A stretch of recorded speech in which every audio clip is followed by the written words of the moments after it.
గంట తెచ్చిన తంట.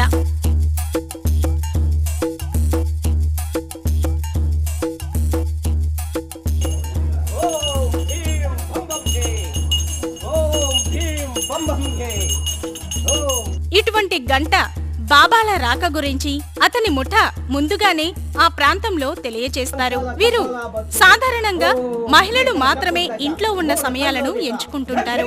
ఇక బాబాగారి గారడి మొదలవుతుంది.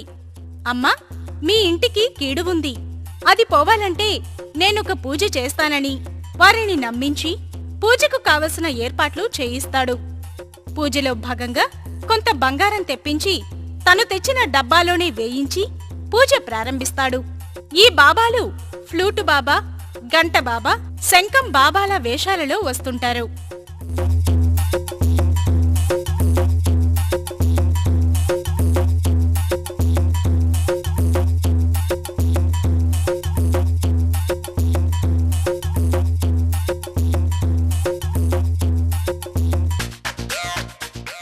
పూజ చేస్తూ మధ్యలో ఆమెను పిడికెడు బియ్యం తెమ్మని పంపుతాడు.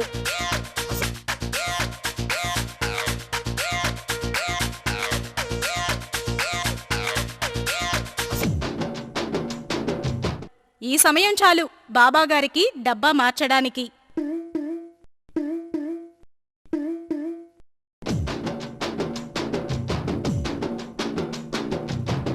ఆమె తెచ్చిన బియ్యంతో పూజ ముగించి, అమ్మా, స్నానం చేసి పూజ చేసుకుని నగలు వేసుకోమని చెప్పి అక్కడి నుండి బాబాగారు జారుకుంటారు.